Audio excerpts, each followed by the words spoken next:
Guys, so welcome back to my channel. So for today's video, gawa tayo ng reaction. Dahil hindi na ako makapagpigil dyan sa mga ano nyo, kilig-kiligan. Oh, diba? So, ayun. So, yun na nga. Talagang pinanood ko. Kasi ang daming nag-PPM sa akin, ang daming na ganito, ganyan, ako, ganyan. Ito talaga yung pinakagusto ko. Alam nyo yon, yung masaya lang tayo sa ating mga hinahangaan. Alam nyo yon. Sana dito marirealize nyo na, oy, wait lang, supporter lang pala talaga ako. So ito yung gusto ko, yung maging masaya lang. 'Di ba? Hindi yung magdi-demand talaga tayo. Nakikita nga ako dyan. 'Di ba? Hindi yung magde-demand tayo. Ito talaga yung pinaka-aabangan ko na lagi na magla-live na papasok si Sir Paul sa live, 'di ba? Kasi marami talaga yung nagwi-wish ng ganito. At hindi nyo lang talaga alam, Sir Paul at Chris, na napakarami yung napapasaya sa mga ganong gesture nyo sa live. Oh, nasaan na yung mga galit-galit dyan? Nangirig-kirig na. Sa inis. Oh, yung iba, wala na, nanahimik na. Diba? Yan ang sinasabi ko. Personal nilang buhay yan. Diba? Kung ano yung gusto nila, wala kayong magagawa. Wala kayong magagawa. Diba?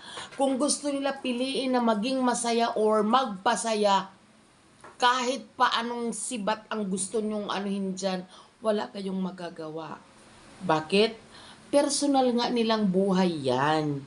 Yan ang sinasabi ko, makapanira kayo, makapag-demand kayo, ano kayo, na wag mo nang puntahan yan, wala namang pinag-aralan yan, malikot, maganyan, magaslaw.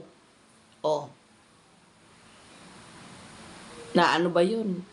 Na nagamit ba yung mga pinagsasabi nyo sa mga ganong gesture nila? Hindi.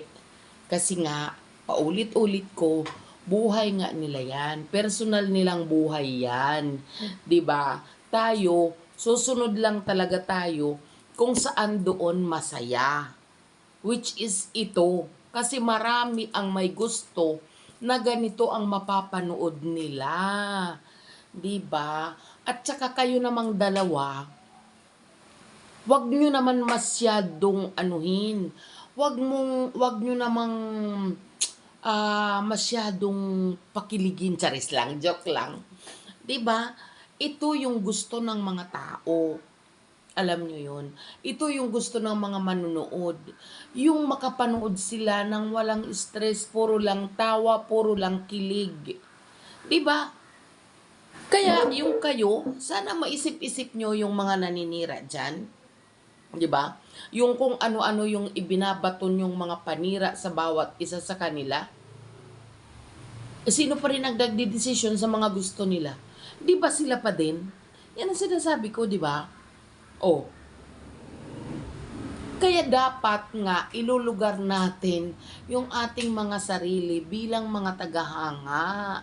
Kasi, ayan, katulad niyan, gusto nila makapagbigay ng saya sa mga manunood dahil yun ang hinihiling. 'Di ba? O napigilan nyo ba? Hindi. Ay, lang. 'Di ba? Yun talaga yun no?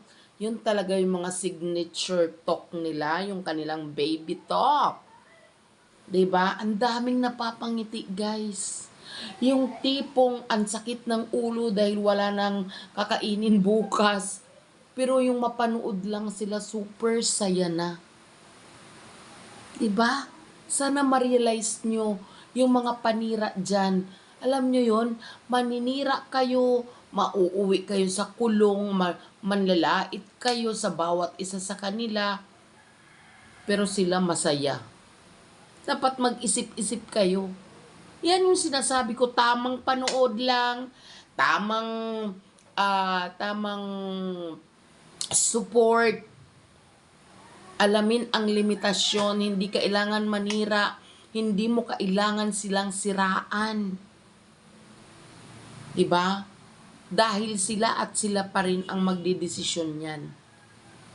Kung piliin nila na gusto nila maging masaya at mga mapasaya yung kanilang mga manonood, yun ang pipiliin nila. Kasi alam nila na nakakapagbigay aliw sila or nakakapagbigay saya sila sa kanilang mga taga-suporta. 'Di ba? Yun naman yun eh. Kaya tayo pumunta dito sa Sokmed, malibang, manood, magsaya. Hindi tayo pumunta dito sa community na to para siraan sila pareho. 'Di ba? Kasi desisyon pa rin nila talaga yung masusunod. Tawag dyan, respeto sa kanilang personal choices. 'Di ba? Tayo nanonood sa kung ano yung ipinapalabas nila. Kung ano yung ina-upload nila, manonood tayo, susupport tayo. Kung ayaw nyo sa bawat isa, mag-stick kayo dito sa isa, mag-stick kayo dito sa isa. Kaysa, nanonood ka dito sa isa, pero dito sa isa ang gusto mo. Doon ka nakakapag-create ng paninira, ng negative comments. 'Di ba? Yung maninira kayo sa isang tao, pabalahurain nyo, sasabihan nyo ng kung ano-ano, mauuwi kayo sa makakasuhan kayo, either Krishna or Sir Paul. 'Di ba? Sino talo? Kayo.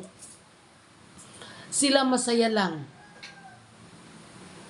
Tapos kayo, punong-puno kayo ng galit sa puso nyo. Tsaka respeto. 'Di ba? Respeto sa bawat isa sa kanila. Hindi natin sila personally kilala. And hindi enough yung mapanood natin sila sa mga video nila, sa mga vlog nila para husgahan natin sila. Hindi yun enough. Yung magkasama ka nga ng 3 araw, hindi pa yun sapat para makilala mo ang ugali ng isang tao. Kaya wala tayong karapatan na manghusga sa kanila, mangalipusta, manlait, lahat-lahat. Kasi nagbabase lang tayo sa mga napapanood natin. 'Di ba? Kaya kung masaya sila, din piliin din natin maging masaya. 'Di ba? Katulad niyan, ang dami nilang napasaya. Bakit pa kasi kayo nagtatawagan dyan sa harap ng live nang gigil na talaga, kukurutin ko na talaga ang mga kuyukot nyo. Kayong dalawa, Sir Paul at Krishna. Ayan tuloy, ang daming naihi sa kilig. Alam nyo yung tapos na mag-live si Krishna, pero sila mga kahit saan sila pumunta nakangiti. Kasi yun ang naiisip nila, yung saya sa napanood nila. 'Di ba? Naku, kumusta na kaya si Inkar? Ganon, maging masaya lang tayo talaga.